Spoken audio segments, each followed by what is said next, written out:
Just as we are prepared by having food and water set aside in the event of a natural disaster, we are encouraging New Zealanders to have a supply of masks set aside. Well, hello and welcome to Business New Zealand Policy Roundtable for Friday the 7th of August. I'm Grant Walker. Well, the biggest injection of liquidity in New Zealand's history is coming.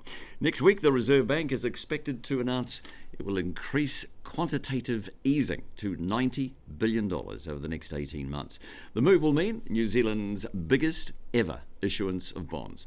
Now, the ANZ says the global growth hit and recession caused by the closed border means very expansionary policy is needed, but we need to avoid the country's relatively small bond market becoming distorted and need to minimise the risk of simply inflating prices of non-productive assets, as happened after the GFC.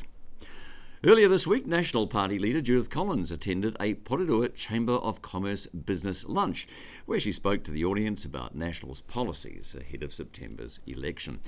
Economic recovery, there was regional infrastructure and transport, including transmission gully delays, were raised in the audience Q&A session. Later in the week, Ms Collins announced National's Wellington, Hutt Valley and Otaki transport policy, with the promise to invest an extra $4 billion in transport infrastructure across Wellington to ignite the economy and deliver the congestion-busting solutions the region has long been crying out for.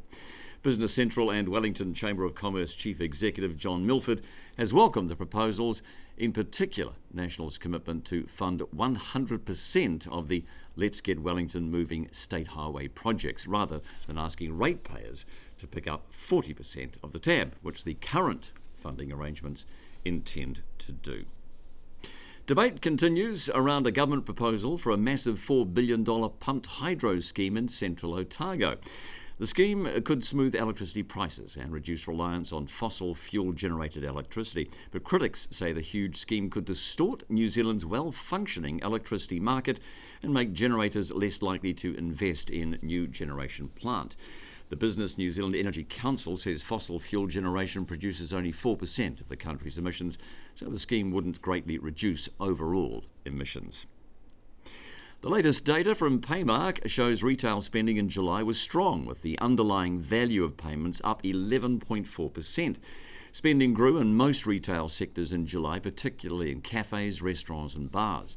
Accommodation merchants in the regions also enjoyed strong spending for the first time in recent months, and of course after lockdown restrictions lifted. Paymark figures show the accommodation spend was above last year levels in the Bay of Plenty, Gisborne, Hawke's Bay, Taranaki, Wanganui, Wairarapa, Marlborough, Nelson, West Coast and South Canterbury. But despite this, the overall spend in the category was 10.9% below July 2019 levels. Strikes and industrial action have increased sharply since the 2017 election. Business New Zealand figures show strikes, industrial action and threatened industrial action were more than twice as high over the last electoral term as in the previous 4 electoral terms. Manufacturing, retailing and transport businesses were particularly affected by industrial action in the private sector, and DHBs and education providers were most affected in the public sector.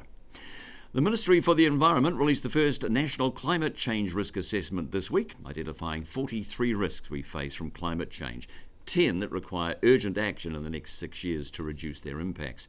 Sustainable Business Council Executive Director Mike Burrell says New Zealand can emerge a more resilient, sustainable and prosperous country if we take this opportunity to take the right actions and make the right investment decisions. Export New Zealand has scored a win. The Export Regulatory Advice Service, run by MPI, has gained the responsibility to challenge regulations hampering processed food exports. Currently, processed foods come under the same rules as commodity foods, subjecting them to sometimes unnecessary requirements and compliance costs disproportionate to the size of their business. Well, now the Export Regulatory Advice Service will have to take aim at regulations identified as problematic for processed food exporters. Unemployment was lower than feared in quarterly stats released earlier this week. A COVID-inspired rise in unemployment to 8% had been expected, but the figure actually dropped to 4%. However, the figures also showed underutilisation rising to 12%, with the largest quarterly rise in underutilisation since the survey began in 2004. And underutilisation covers those who want to work but can't get it or can't get enough hours of work, and may reflect hours being cut in businesses struggling in the COVID environment. Immigration New Zealand has made some important immigration changes. The first, fees for critical worker border exceptions, which will be $380 per application, be charged to companies, coming into effect on the 10th of August. For individuals that may be seeking border exceptions due to things like humanitarian criteria, the fee will be $45. The second, a suspension of temporary visa applications from offshore unless the individual is invited to apply for a visa after receiving a border exception. And so we go to events now. On the 11th of August, Business Central will host Green Party co-leader James Shaw to hear what the party has achieved as part of the coalition government since 2017, as well as its plans in the lead-up to the September general election. And on the 12th of August, the EMA will host Mr Shaw to hear what else is on the green agenda for next term. All parties' business and economic policies will be revealed at the Deloitte Chapman Tripp Business New Zealand Election Conference. That is on the 18th of August. And on the 19th of August, Business Central will host its Wellington election debate with Grant Robertson, James Shaw, Nicola Willis, Brooke Van Velden, and a representative from New Zealand First on how their party will support Wellington businesses and what they'll do for the city over the next 3 years. Finally, the next Business New Zealand procurement seminar will be held in Wellington on the 25th of August and will have a healthcare theme. That is your Business New Zealand Policy Roundtable update for Friday the 7th of August. Have a great weekend.